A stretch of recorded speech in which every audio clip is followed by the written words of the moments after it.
Welcome, folks. Today we talk about a situation in Africa with Frederick Mousseau. He's with the Oakland Institute, and apparently there are agricultural interests in this country seeking to purchase vast tracts of Cameroonian rainforest and turn them into industrial cocoa palm plantations.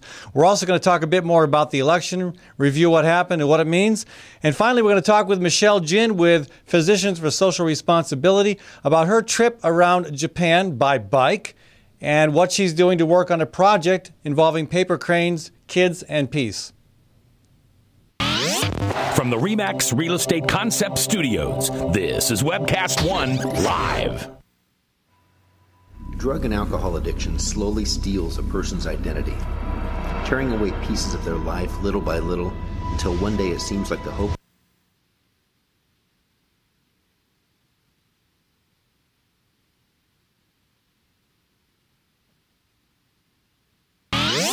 From the RE/MAX Real Estate Concept Studios, this is Webcast One Live. Drug and alcohol addiction slowly steals a person's identity, tearing away pieces of their life little by little until one day it seems like the hope of a happy future is gone and there's no chance of getting it back. Here at St. Gregory Retreat Centers, we can assure you that there is hope. Our unique approach to recovery begins with the understanding that the dysfunction and damage caused by addiction can be overcome, not just dealt with. Don't let another day go by. Call St. Gregory today. If Tom Coates from Consumer Credit of America was your personal webmaster, Tom would filter out all bad debt emails. If Tom was your mailman, you'd never get any debt reduction junk mail. If Tom Coates was a lineman, he'd block any phone calls offering to reduce your credit card debt. Hi, I'm Tom Coates with Consumer Credit of America, and we're still your best choice for credit counseling. We're local, we're accountable, and we can do more. You make the call when the time's right for you. When it comes to competition, there really is none for Consumer Credit of America. From the RE/MAX Real Estate Concept Studios, this is Webcast One Live.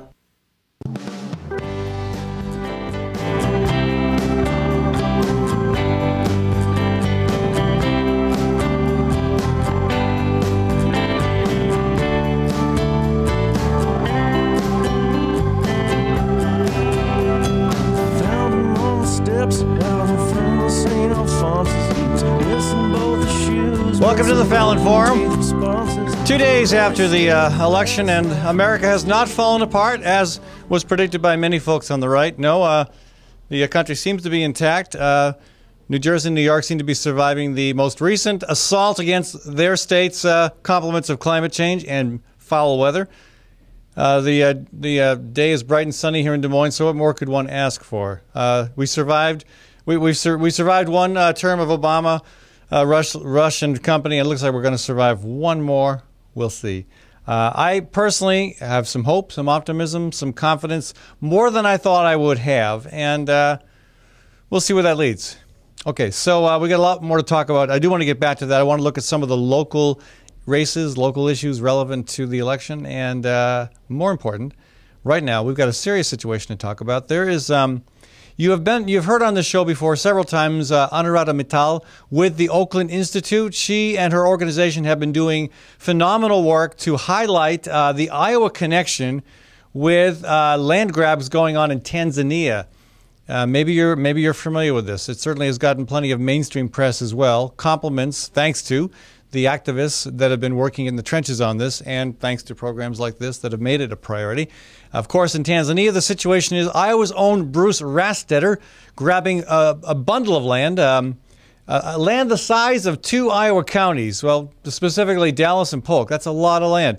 Attempting to grab that land for commercial agricultural production that would benefit him and his kind. Now, some of that has been stopped. That's good. We're not done with that fight yet, but apparently there are similar fights going on all over the African continent. It is disturbing, and I can't believe how often I learn of something new going on. The most recent one that has come to my attention, again, compliments of the Oakland Institute, is the situation in Cameroon. Cameroon, of course, on the opposite coast of Africa, on the Atlantic coast.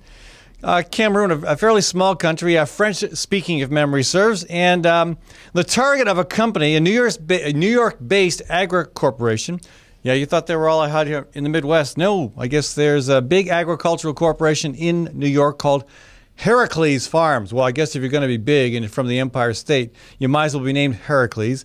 It's got a local subsidiary called SG Sustainable Oils Cameroon. I don't know what the SG stands for, but sustainable, cute word, nice use of it. Apparently it's not. What they want to do is hardly at all sustainable. It involves the destruction of 70,000 hectares. That's about 300 square miles for those of us who speak a different measurement language. 300 square miles of rainforest in Cameroon, and will destroy and disrupt the lives of literally thousands of rural Cameroonians. With us to talk about this issue is Frederic Mousseau with the Oakland Institute. Frederic, welcome to the program. Thank you, and hi, everybody. So, tell us a bit more. I mean, I'm just learning about this, but from what I can tell, it's an appalling situation comparable to what we have been fighting in Tanzania against Iowa's own Bruce Rastetter. Yes, it is indeed appalling, and there's quite a lot to say. First, you said New York. Yes, it is based in New York. It's not a company which is expert in agriculture. It's a company, and the CEO of this company, Bruce Robel, another Bruce, has been dealing with telecommunications, with energies, and this time he looked at this country, he looks at the palm oil market, and he said, oh, that could be a good opportunity for business and profit. So he's not just running into palm oil with his big plantation, with no really expertise on that and no really record on that. And the area is targeting for this project. It's a very rich, what we call a hotspot in biodiversity. It's a very rich area which is just at the crossing point between 5 national parks. It's red forest with a lot of wildlife, but also between 15 and 45,000 farmers living there. 15 and 45,000, you said? Yes. And okay. Cameroonian farmers living there with small farming, which is very well integrated with the forest surrounding them. So they grow a lot of crops in a very diversified way, and this is going to be washed away by this big monocrop of palm oil. Let me back up first by sharing with folks a few clips from the video that you helped produce regarding the situation in Cameroon. Sure.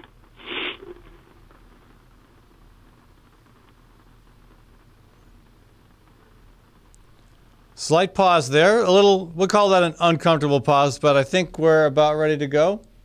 Okay, here we go. Here we go. Plantation jobs have always been modern-day slavery. We've seen a lot of industrial plantations develop around this area, and nothing, absolutely nothing, has happened positively to the population. So that's an opinion from one of the leaders of the opposition.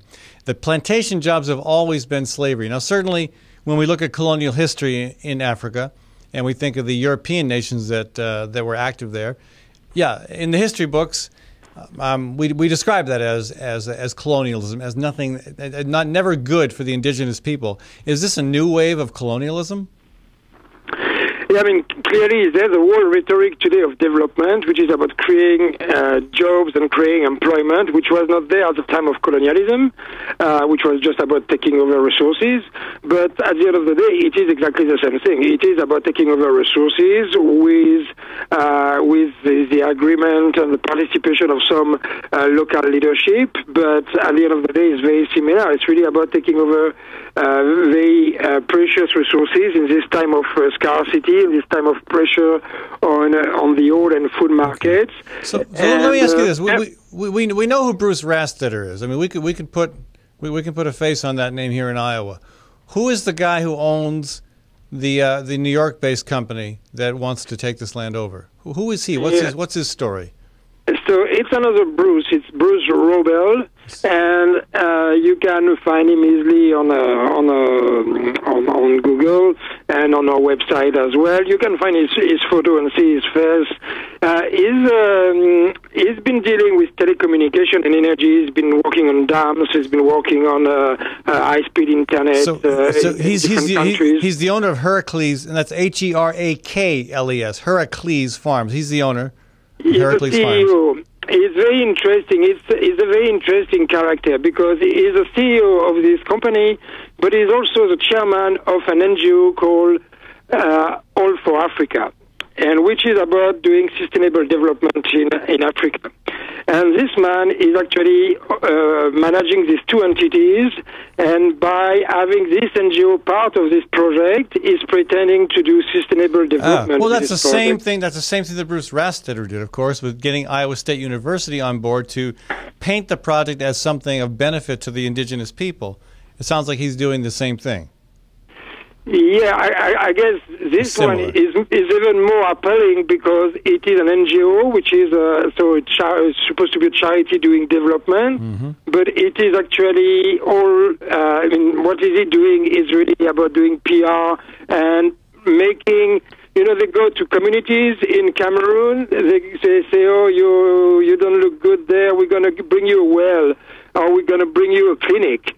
And they start putting signs and putting some little things like this in order to have communities to sign to give away their land. And so you were asking about, is it colonialism? It really reminds us of what we have seen in the past with, you know, these explorers or colonizers who were coming, giving some bribes and some gifts to communities or to leaders, and then they could take over resources or they could establish their base. And this is what they're doing with this NGO called All for Africa, and it's very interesting. Go on their website.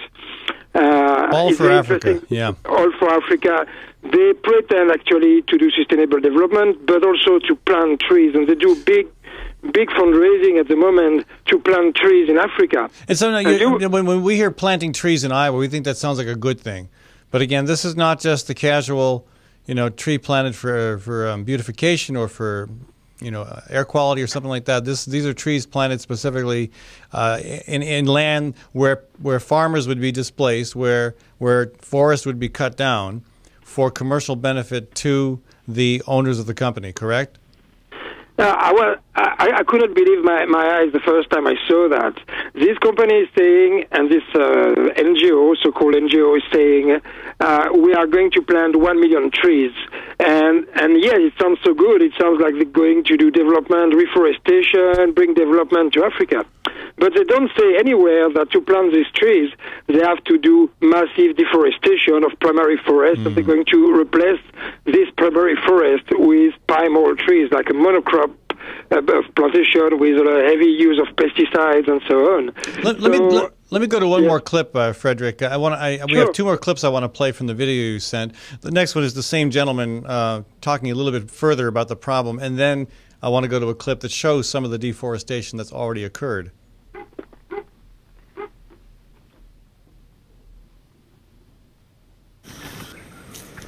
We are completely against the project. Cameroon became the fourth biggest cocoa exporter thanks to the farmers in this region.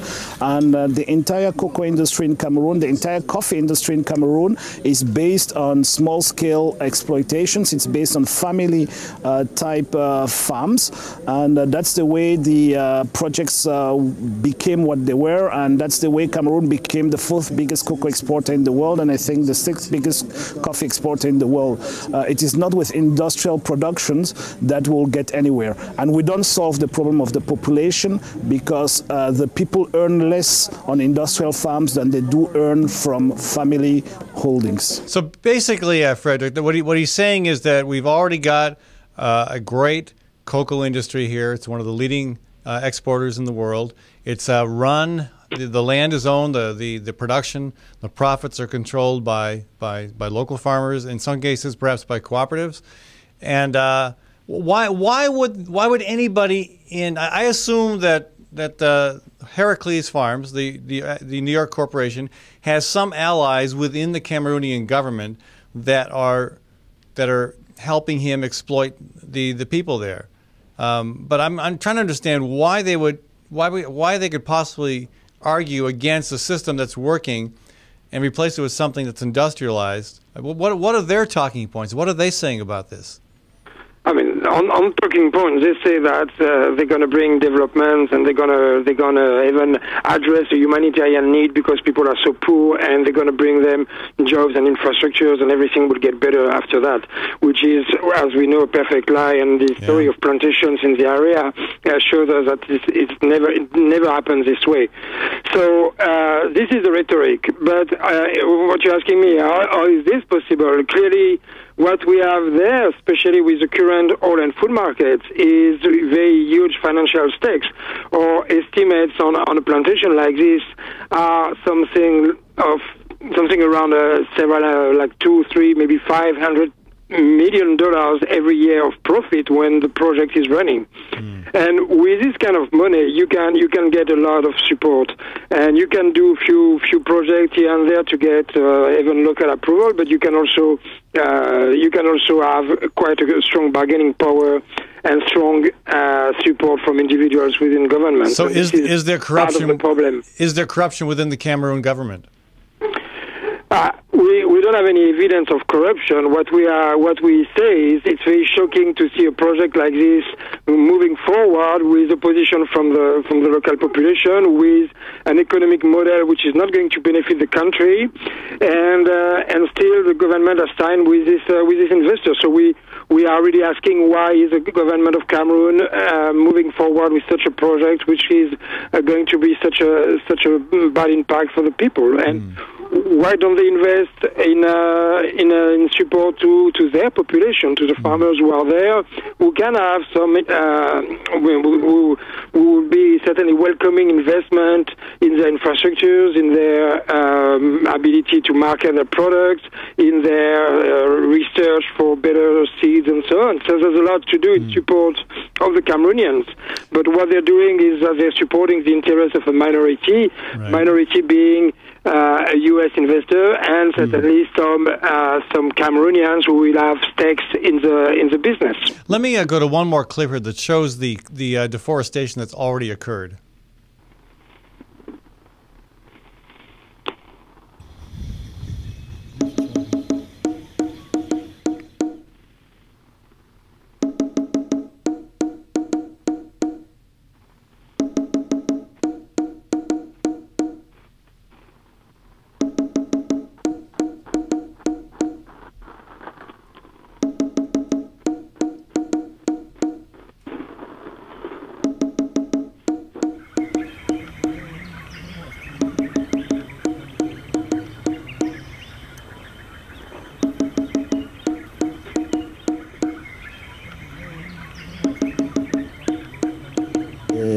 They create the route to go to the site which have been given by the. Thank you, Maddie. And thank you again, Frederick, for your work on producing that video. But so it appears that there has already been a significant amount of land, or that looks significant to me, land that has been deforested already. Is that of the vast tracts that are desired for this project? How much has already been lost? Actually, we're really at the beginning. It's 100 hectares only that have been open, and what you can see on the footage that we've put on our website, you can see it on the Auckland Institute website. You can see really that these nurseries are being developed in the rainforest, and they are telling us, the investor is telling us, that this is degraded or secondary forest that is being used. But what you can clearly see on the footage, it's real forest that is being cut down. So they've cut down 100 hectares, which is about it's about 250 acres maybe. I can't remember the conversion. Be around that. Okay. Yeah. But about 70,000 hectares is what they want to destroy. So I two questions. One, have people already been displaced or affected by the 250 acres that have already been clear cut? No, this is really the beginning. This was the easy part for them to make deals with 3 villages to establish a tree nursery So it is really little surface to be used to grow the seedlings they're going to use for their plantation. So this is the phase they are in the project at the moment. So, and the next step is going to be to go into larger deforestation to plant the seedlings they have in these tree nurseries they have established. And this is when displacement of farms and destruction of forests will happen on a massive scale. How effective is the organization of the different groups that are opposing this, and do they have a chance of stopping it? And also, what can we do to help? Yeah, so good question.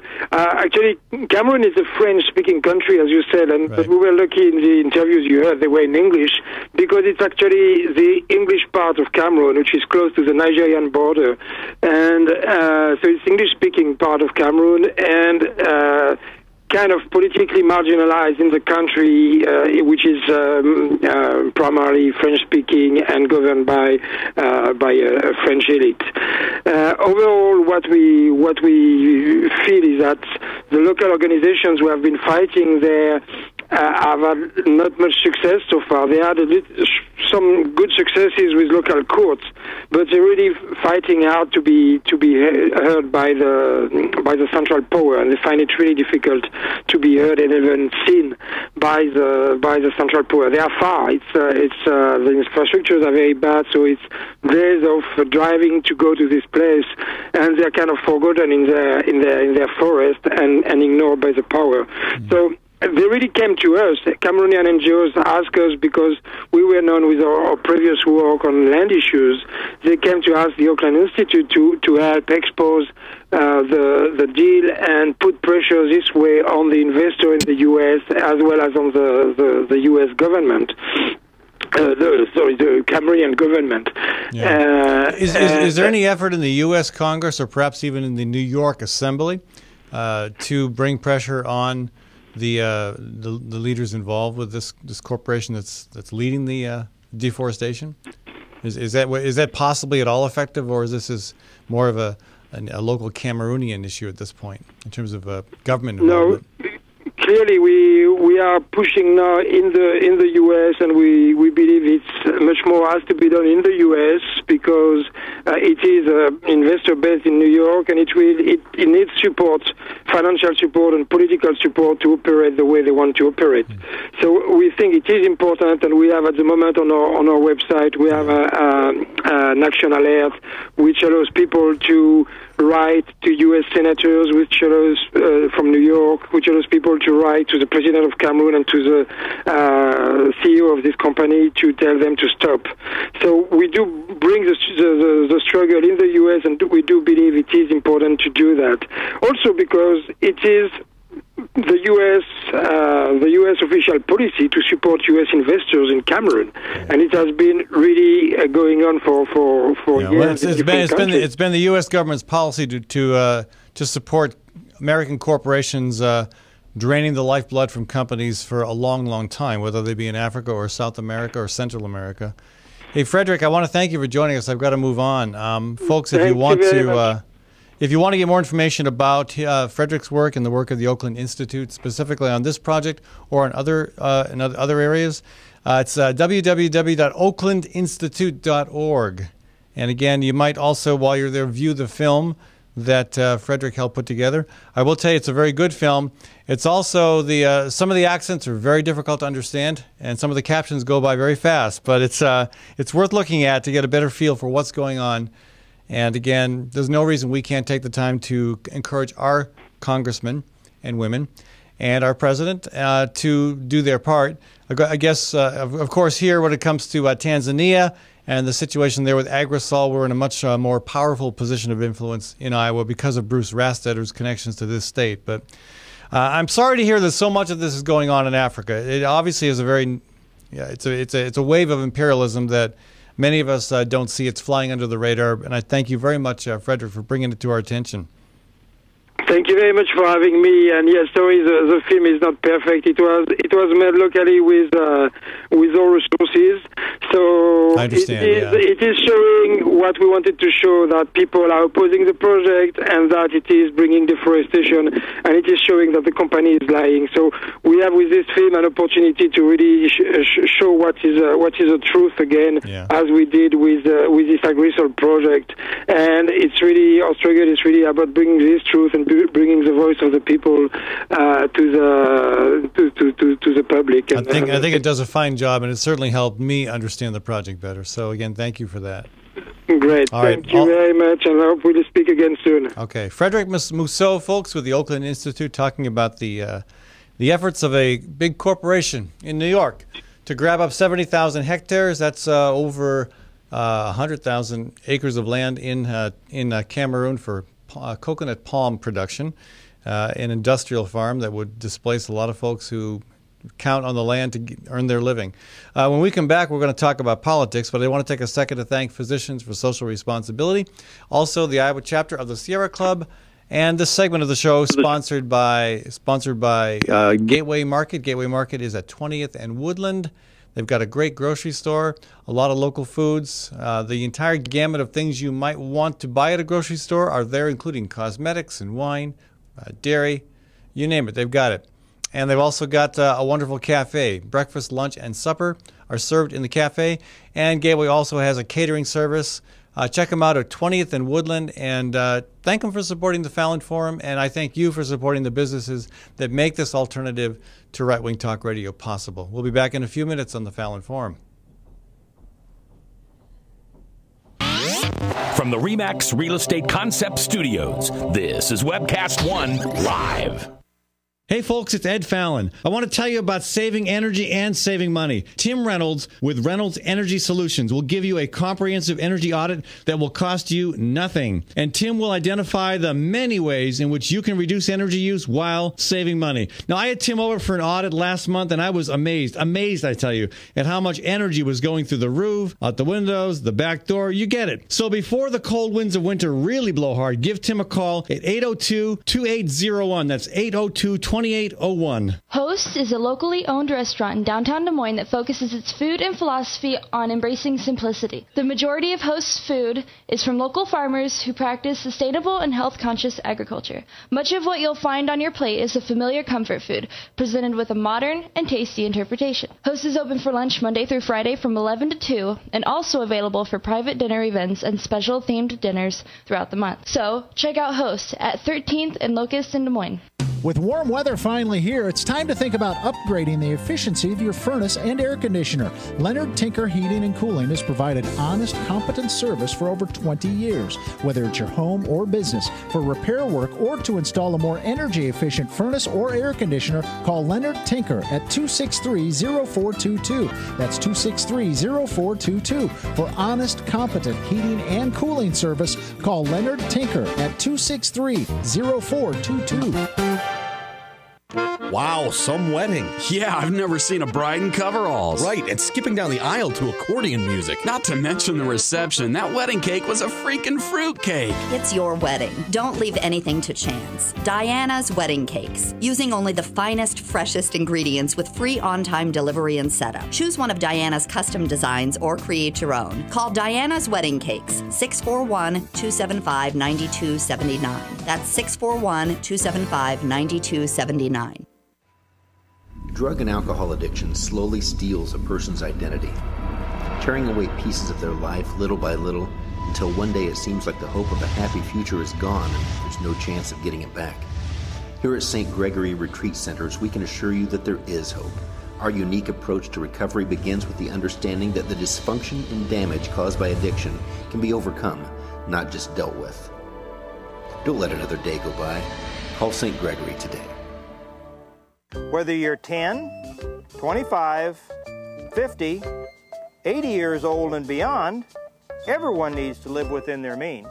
I'm Tom Coates with Consumer Credit of America. For almost a quarter of a century, we've helped people of all ages learn to manage their personal finances to benefit them far into the future. When problems arise, we've got the experience you need to make those debt problems go away. Got financial problems? Call Consumer Credit of America. Well, hi, I'm Rob Spearman. I'm a broker-owner of RE/MAX Real Estate Concepts in Des Moines, Iowa. Give us a call if you're looking at buying or selling a home, or if you're having trouble on your mortgage payments or looking to purchase foreclosures. We have the agents to help you, experienced, outstanding agents. Our office number is 515-276-2872. Or if you'd like to look at homes, go to our website, homeconnectusa.com. From the RE/MAX Real Estate Concept Studios, this is Webcast One Live.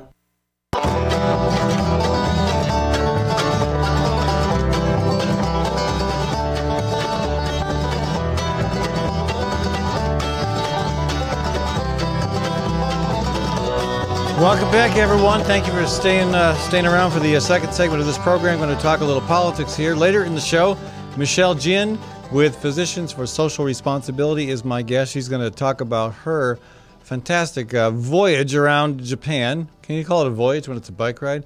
She rode her bike around Japan as part of a peace initiative and came back. Was going to talk with us about an effort to promote peace through working with kids and others on paper cranes. Okay, that's not going to actually result in any particular policy change, but it increases awareness. It's a good thing. We're going to talk about that.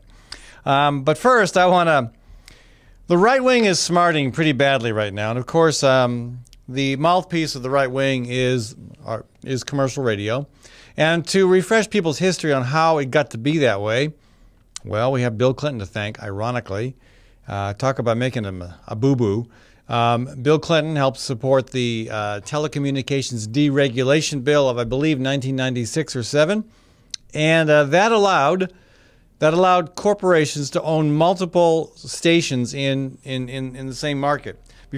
Formerly, that was prohibited as a way to prevent monopolies, as a way to prevent consolidation. Well, that was changed, and as a result, of course, no surprise, the big fish swallowed up the little fish, and all the big stations, all the stations like WHO, which is a huge megaphone, pretty much coast to coast in Iowa, they became a Clear Channel station, as have a lot of other.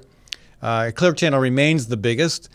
Cumulus bought Citadel, making Cumulus the second biggest, and that's why folks like me and Bradshaw, local and progressive voices, are no longer on those stations because they do not want to hear what we have to say. Now, I get really tired of the right-wingers saying, well, what you're saying is unimportant, and nobody wants to hear it. It's boring. No, I'm sorry. What's not boring is balance, providing an opportunity for give and take, for dialogue. One problem with consolidating the media to the point where you've got only right-wing voices on the airwaves is they become more and more strident. They become more and more bizarre, and we're seeing that today in response to the in response to the election of Barack Obama. This is Fox News Radio. Todd Starnes says, "Well, the first order of business should be a full investigation of Benghazi." You know, waste your time with that if you want. It's kind of a small potatoes and a done deal, followed by impeachment proceedings. You know, it seems like whenever a Democratic president is in office, some right-wing crazies are talking about impeachment, even if it really is just a distraction from what we should be talking about. One of my favorite little blurbs to come out of the right wing after the election is Donald Trump. I mean, imagine this guy wanted to be president. I mean, what credentials or qualifications do you have other than you have way too much money and don't know what to do with it? Of course, he's a regular Fox News contributor. And he tweeted twice after the election that, quote, he lost the popular vote by a lot and won the election. We should have a revolution in this country. He tweeted that twice. First of all, of course, not true. Obama did win the popular vote. So the Donald is wrong again, as he often is. And to say we should have a revolution, I mean, what does he mean by that? He's not talking about the kind of revolution you and I would envision, or that Mahatma Gandhi or Martin Luther King would envision. He's talking about armed revolution. I mean, it doesn't take much to read between those lines. Of course, to further solidify the fact that he was talking about armed revolution, Trump deleted those words later. So, just go crazy, folks. Then he writes. He also writes, more votes equals a lot. More votes equals a loss. ... Revolution! ! He's not even that articulate. He and Chuck Grassley ought to get together. Maybe they could, brush up on their feeble texting skills. Anyway, what else do we have here? Another brilliant exponent of not just political commentary, but the English language. Ted Nugent. Remember him at the State Fair? That got a lot of attention. Ted Nugent writes, pimps, whores, and welfare brats and their soulless supporters have a president to destroy America. I mean, you can have intelligent dialogue about this, but stuff like that, that's crazy talk. That's ridiculous. That's divisive. It's ugly. It's mean. Okay, which one? Am I the pimp, the whore, or the welfare brat? Oh, I must be the soulless supporters because I just enable those types. Anyway, we now have a president to destroy the country. Whoopee! All right, so the stuff out there is just crazy talk, and it's out there on the airwaves, and of course all over Fox, and through and Breitbart as well has his share of crazy to go as well. But I'm not.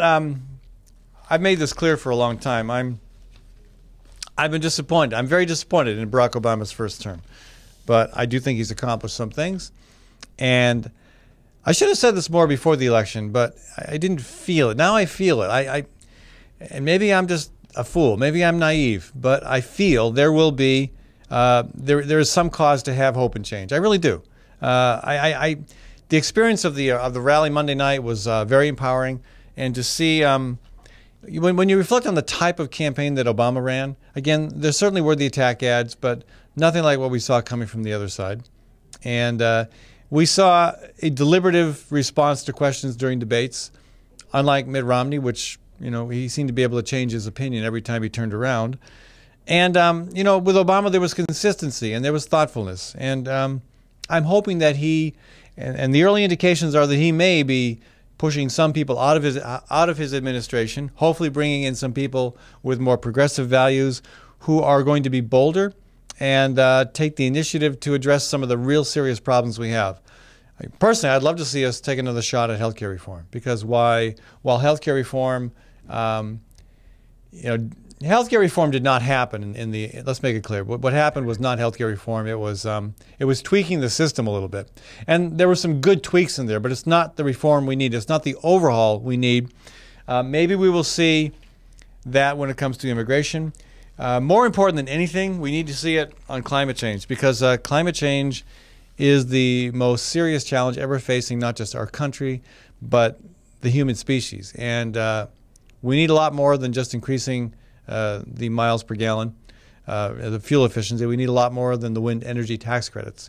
We need Obama to say no to the Keystone Pipeline, to pull back from additional offshore oil drilling, and to begin to really prioritize investments in wind, solar, geothermal, other types of initiatives that make a difference, and fuel and efficiency, energy efficiency, and conservation. All right, I don't really want to, but I'm going to go to the phone lines. 244-0077.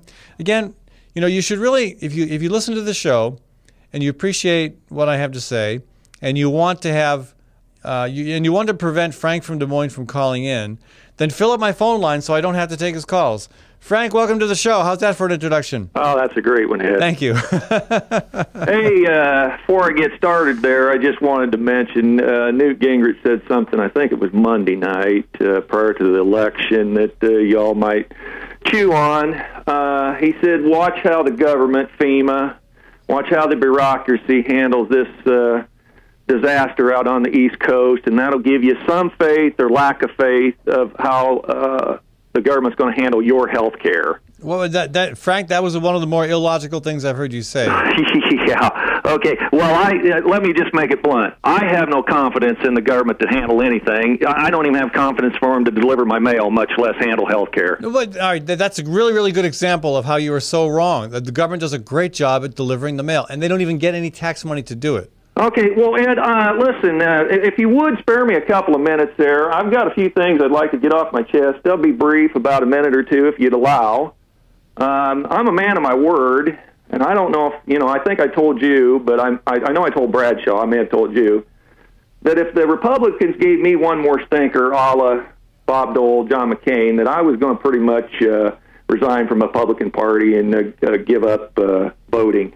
Okay, does Romney qualify as a stinker? Well, I'll give it to him that he put forth a pretty gallant effort. He surprised me that he done better in the debates than I thought he would. Mm-hmm. But, Ed, the thing of it is, there's changing demographics in this world. It's no longer the world that I used to know. All the World War I vets are dead. The World War II vets are quickly deceasing. That happens over time. Yeah, and people, you and I baby boomers will go that way as well. People who they're not being able to reach on polls now are strictly cell phone people. They've grown up in the age of electronics and stuff that they didn't have back in World War II. So obviously it's a different dynamic now.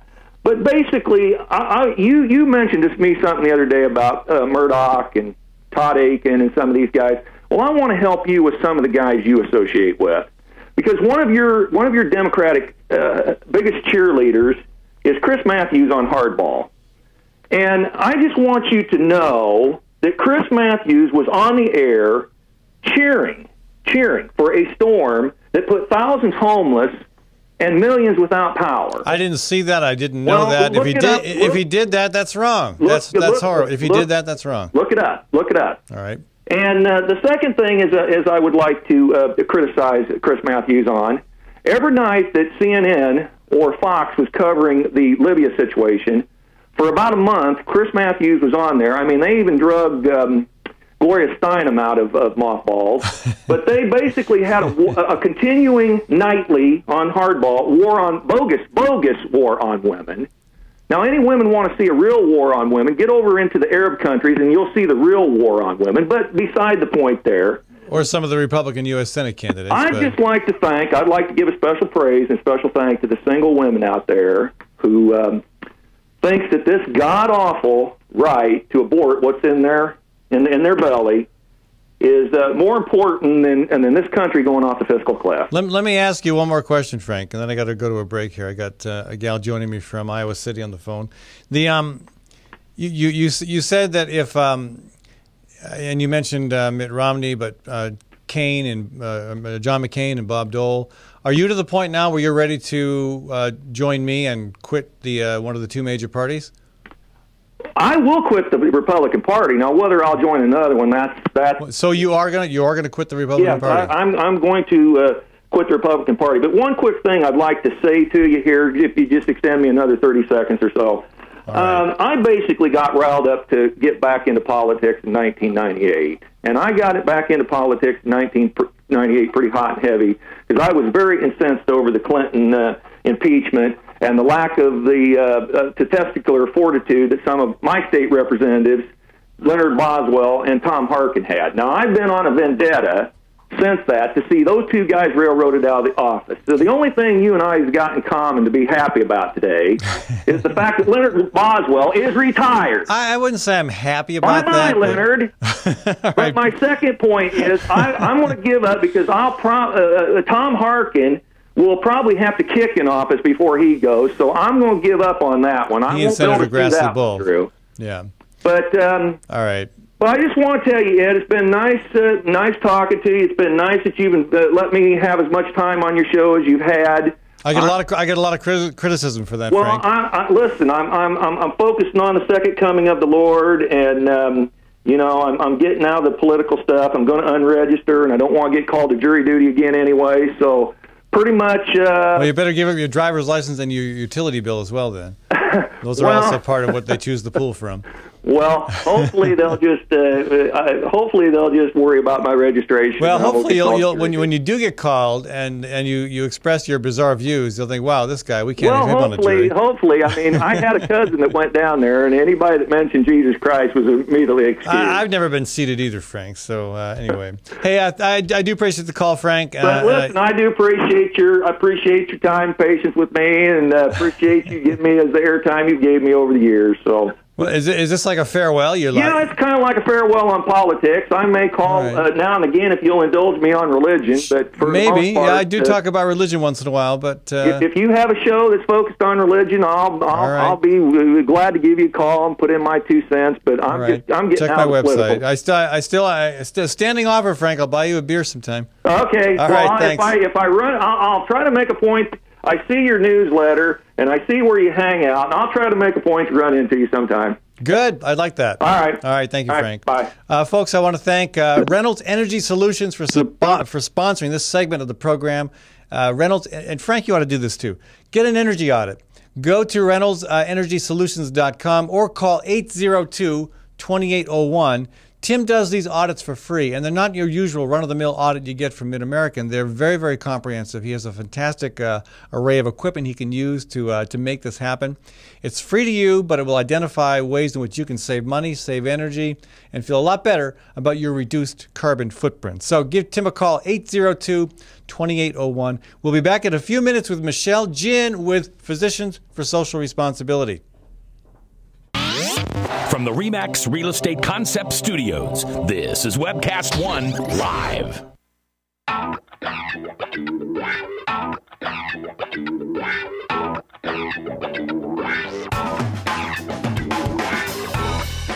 Well, good morning. This is the 7th of June in the Lord's year 2010, and this is day 1 of WebcastOneLive.com. We will begin with Max World Live with my special guest, Tom Coates. In just a minute, there's Tom. Wait, howdy. And we will be live for the very first time on Webcast One Live.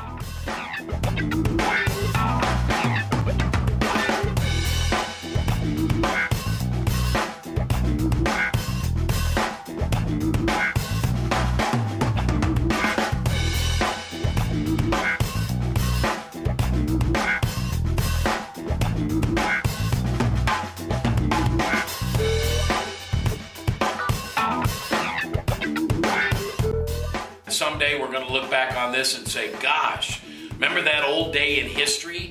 Wonder where Walter Cronkite was. He must have been around hanging there too.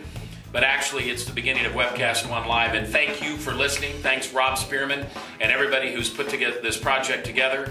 And we're ready to go live now. So thanks for listening to MaxWorldLive.com.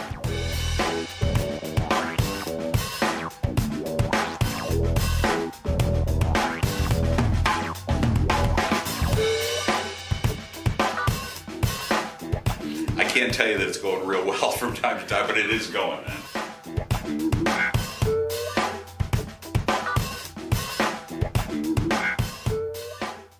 Hi folks, it's Ed Fallon here. Proof Restaurant at 13th and Locust. You've probably been there for their award-winning, nationally recognized lunch specials. Well, now Proof is open Thursdays and Fridays for supper. And here's where the chefs really get creative. Let me tell you, they're like artists, okay? I've been there, and it is one of the best meals I have had in Des Moines. I've heard that from other people. You got to check it out. Proof for supper, Thursdays and Fridays, and also the second Saturday of the month.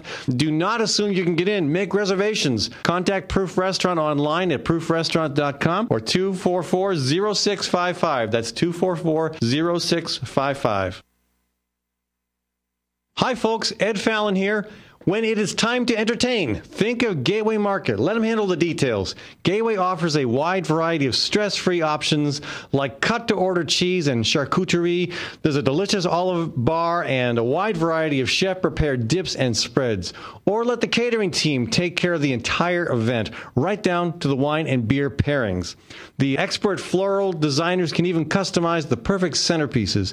So stop by or visit Gateway Market for more information. Gateway is at Woodland and ML King in downtown Des Moines. Good food, great entertaining. Nestled in the heart of downtown, Ritual Cafe is one of Des Moines' most unique places, offering a wide variety of coffee and tea. Ritual Cafe also serves the only all-vegetarian menu in town. And Ritual Cafe is a cultural hub for artists and musicians, with a performance stage hosting local, national, and international talent. Make Ritual Cafe a part of your daily ritual. On 13th Street between Locust and Grand in downtown Des Moines. And check out ritualcafe.com. I love driving to Newton to see the races. Me too, but I only have to drive across town. You live in Newton? Yep, Newton's got small town charm and it's close to Des Moines. I love the safe, friendly neighborhoods and family-owned businesses. And Newton's wind energy industry is really taking off. How'd you find your home? Dan Kelly with First Choice Realty. And Dan helped me find my office too. Next time, instead of just speeding by, I'll stop in and check out Newton. Why don't you check out Newton? Call Dan Kelly at 641-521-9260 or Dan Kelly at mchsi.com. From the RE/MAX Real Estate Concept Studios, this is Webcast One Live.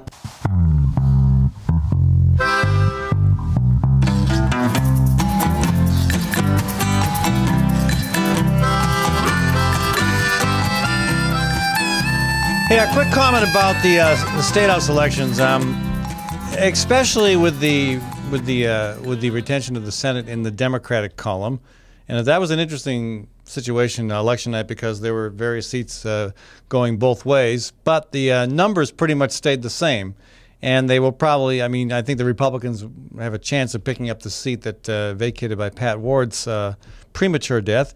But we'll see. Again, the Senate is going to be a Democratic place, and thus you will not see debates on things like the death penalty, on gay marriage, on things that are divisive and really unnecessary. So hopefully we also won't see a debate on nuclear power. But there's plenty happening, plenty of good things that need to happen that hopefully will be priorities. Again, the House. Whether you have 60 votes or 53, if the Republicans had 60, they have 53. It doesn't matter much. Either way, you've got the majority, and you're going to be able to get done what you want to get done. But making it a little bit tighter gives the Democrats a little bit more clout. Again, not much, but I was surprised they picked up so many seats and so many close races. But one race that wasn't close at all this time, Dan Kelly. Dan got 62% of the vote. Last time he won by about 270 votes over the same opponent. So, Dan, you must be doing something right for your constituents. Congratulations. Art State, also want to congratulate him, former state rep. Back in the battle against Renee Schulte, he won that seat in Cedar Rapids, 55% to 45%. So there was some interesting stuff. Also, the son of Mary Lundby. Mary Lundby was a prominent Republican state legislator, known for her independent-mindedness. That seat up in her neck of the woods. Again, she passed away a few years ago from cancer. That seat won by her son, a Democrat. So interesting how that turned out, and that was a fairly close race as well. It looks like less than just 99 votes. Anyway. An interesting night. So many of those races, actually there were probably 4 races that if they'd been, a few hundred votes or even less than that in the other direction, Democrats would actually have control of the House. It surprises me they got to where they did. I got to admit, that surprises me, but I congratulate them, and now I hope they will do something important with that increased influence. Let's go to our phone lines. I want to welcome Michelle Jin to the show. Michelle, welcome to the program. Thanks, I'm glad to be here. And are you glad to be back from Japan? Oh, mixed feelings. Japan was fantastic. Learned so much, but I'm glad to be back here to be sharing the knowledge with my community. So good. Definitely. Yeah, and did you make the Obama rally on Monday? Were you back in time for that? I did not make it out for that. Had to come back to some work here. Okay. Well, I got to show you a few photos from the Obama rally. This is me in the press booth. Is it going to show up on the computer? I'm not seeing it. Oh, you're not seeing it? Okay. Well, I don't know if folks can see the crowd. That crowd is the press booth is at East 4th and Grand, and the crowd stretched an entire 2 blocks. There were 20,000 people. It was pretty phenomenal. Fantastic. That's Bruce Springsteen playing. I kind of had my back to the performers, to the speakers. Keep rolling, Amanda. There we go. There's our president. I've obviously, when he was first running for office, it was pretty easy to get close to and even talk with the president, with all the candidates. But being only about 30 feet away from him was pretty astounding. And again, good speech. Good speech by Michelle Obama as well. And again, amazing crowd, an amazing amount of work to set this whole thing up. So if you missed it, Michelle, there's a little photo montage of what you missed. It's showing up now. Okay, and that is Barack Obama's last campaign event ever as a candidate for president. Kind of an honor to have that happen here in Iowa. So anyway, but you're back from Japan, and you've learned a few things. What was the trip like? Well, just to remind people, I was out in Japan for the month of August on an international peace bike tour. There was 40 of us from around the world representing 20 different nationalities biking from Nagasaki to Hiroshima for the abolition of nuclear weapons and for peace. How long of a trip is that? What was it? About 600 kilometers. Oh, there you go, pulling the kilometer stuff on us. Yeah. Come on, talk American. Give it to us in miles. 370 miles, I think, something like that. My conversion's lacking right now. Yeah, it's about what 300, almost 400 miles, I think. Yeah, so it's a good ride. So, and then the intent was to get people to connect the dots between nuclear war and nuclear power, right? So we're all the next generation of health professionals. Many people there were in medical school or just coming out of medical school. I was representing the public health field. And we're networking with one another to connect and collaborate across borders of the peace movement and for the abolition of nuclear weapons, seeing what each chapter is doing around the world, the best practices, and how to share them. And it was phenomenal to be surrounded by such great energy that was optimistic for our future, realizing that a lot of people who have the MD behind their name have a lot of clout to be able to talk to the Environmental Protection Agency, to be talking to the WHO, to be getting the trust of the general public that nuclear weapons have an impact on your health and that we need to talk about it and we need to be working towards a disarmament and eventually abolition. That's potentially an understatement. Yeah, and the conversation extended to nuclear power as well. And I imagine Fukushima is still a big item of conversation in Japan? It is, yes. It was very, during the time I'm on the bike tour, not only did I hear from survivors in Nagasaki and Hiroshima, but I heard a first-hand account of a young girl, I can't remember if she was 14 or 16 years old, and her forced evacuation from Fukushima, not knowing where her family was, not knowing where her friends were, being shuttled off onto a bus immediately, and how she's still being affected from it now that she hasn't. Yeah. She can't go home, and when she did go home briefly, she had to be in a full radiation suit. Wow. If she went home, saw the table for breakfast, I think she said it was still on the table, nothing had changed. Her doll was still on the ground, but nothing could be removed. Really? You couldn't touch it all because of the contamination. Wow. So you're done with your trip, but your work continues. Again, not just as a medical professional, but I understand you're also involved with a project to through paper cranes to promote peace. Yes, lots of things have been happening since I've been back. It's almost once a week or every 2 weeks I'm doing a presentation or something. And one of the things that I'm working on with the Iowa Physicians for Social Responsibility and with the Student Physicians for Social Responsibility that just started on the University of Iowa campus is the Paper Crane Project. And this is in conjunction with an international campaign to abolish nuclear weapons. It's started by the youth of Hiroshima, and they have already folded over 190,000 cranes to be given to every president and prime minister around the world. Let me give people an idea what these cranes look like. Well, I have a few photos I want to share with people from your trip, and the last one is the cranes themselves. Yes. Please show those photos. There you are with your bright blue jersey and your very, very bright red bike. Yeah, Chuck was a fantastic donor. Okay. Chuck with... Okay, and there. So Trek is a. Oh, Trek! You said Trek, yeah. And there you are. No, is that, that's not you, is it? No, it's not me. But got some bikers going through, passing by the beautiful countryside of Japan. Really hot, humid weather compared to Iowa. Really? Well, compared to Iowa, wow. Heat wave. It was worse. And that's a pretty little island, okay? Mhm. Yeah, and you found drivers pretty much respectful of bikes? Yeah, pretty well. They moved over to the side. There's a couple of times it was a little nerve-wracking since we always had to cycle one after the other, so we couldn't communicate as much as we would have liked during the cycling part of the day. And here are the cranes. Yes.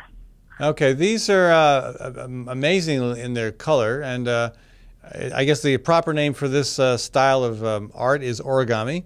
Yep, origami, and these are the standard peace crane. Okay, wow. So, these are what are being worked on right now to present again. Who will be the recipients of the cranes once they're done? There's a couple of recipients. One is there's already 1,000 paper cranes waiting to be given to President Obama. My colleague took them back to Japan to give to Obama. But right now, the U.S., our goal is to be folding another 1,000 paper cranes to match the 1,000 paper cranes from Japan to then present 2,000 cranes to Obama. And this here is all meant to symbolize the support of a nuclear weapon-free world. Right. To remind people that the two bombings had claimed more than 100,000 lives in 1945, and many more had died after that from radiation years down the road. Right. Well, it's an important conversation, especially with the continued tension between the U.S. and Iran. Mm-hmm, absolutely. Yeah. Now, I don't know whether you're familiar, of course, Michelle, that I ride my bike all the time, everywhere. I hardly even use a car. My bike really wanted to go to Japan. Didn't you, bike? I'm super jealous. Super jealous. Super jealous. It's so pretty. You had to stay here and haul my butt around town. No, you can walk. Walk? Yeah. Well, I mean, I guess not lately. It's been a little rainy, but... Well, I had to go 25 miles the other day to go look at some furniture for this studio. I can't walk that. Come on. Do you need the furniture? Just like for a week? Turns out I didn't. It wasn't what I wanted. Well, then your argument, it doesn't work. My argument is lame. Okay. Well, anyway, next time, Michelle, you can take my bike with you, okay?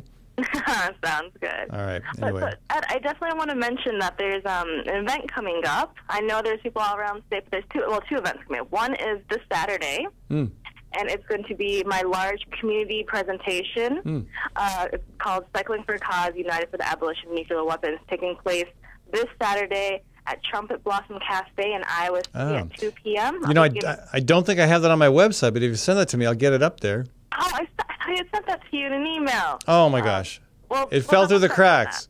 But yeah, that's happening. I'd love for people to join for the presentation. I'm also going to be there early for lunch if people want to have a more intimate conversation, and we'll stay afterwards, have a drink, talk about the issue, peace, what can be done. And during that time, we're going to hopefully be folding some cranes to be adding to this group of cranes to be either sent to Obama, as well as another amount of cranes to be folded in December at another event. Okay. Any chance you can get to Des Moines to do a similar event? I possibly could. I would like to be able to do that. We'd like to have you. Setting up a location and all of that. That'd be fantastic. We get that solved in no time at all. Oh, fantastic. Right. Yes, I would love to do that because we'd like to also send them out to mayors around the state of Iowa, because there's also an international organization called Mayors for Peace. You know, and this is not a new thing. I mean, this happened years ago. There was a strong emphasis on the paper crane as a connection to the between peace and the risk of nuclear war. That was pretty prominent, I think, back in the 70s and 80s. Yes, no, it's definitely a symbol of what happened in Japan and what needs to be changed, and hope. Yeah. So again, this coming Saturday at time again? 2 p.m. 2 p.m. Blossom Cafe. Okay, very good. City. Michelle, thanks so much for joining us. Thank you, Ed. I'm really glad to be on the air. Hopefully I'll join you again soon. And next time you're in town, bring your bike with you. My bike would like to bike along with you and probably get a few tips on biking in Japan. Lots of mountains. Get used to. Well, that would be a change. That would be a change. All right, thanks so much, folks. I appreciate you sticking around for the conversation. We will be back tomorrow at 12 noon, of course, 12 noon with Kramer McLukey with the Iowa Public Interest Research Group. We're going to talk about a new report on food recalls. There's been a lot of food recalls, and Kramer's going to give us kind of an overview of what IPIRG is doing on that issue. Also at 12:20, Ron Yarnell is going to join me to talk a little bit more about the election, and then we'll be done with debriefing the election. And at 12:40, I'm delighted to have Richard Doak, former editor of the editorial page of the Des Moines Register, joining me. Former editor, and continues his efforts to write provocative columns that I think are worth discussing. So look forward to having him with us tomorrow at 12:40. And of course, before then, you've got Bradshaw coming back with you in a few minutes here on Webcast One Live. I want to thank my producer, Maddie Arrington, and thank you all for tuning in. Leach, owner and general manager of Service Legends. I brought along a couple of the home comfort heroes. Hi, I'm Tammy Wells. I am Nick Wondershot. I'm administrative manager. I'm the senior technician from Service Legends. It seems like every good thing, when you feel it to the bone that it's good, there's a lot of hard work put behind it. I don't think that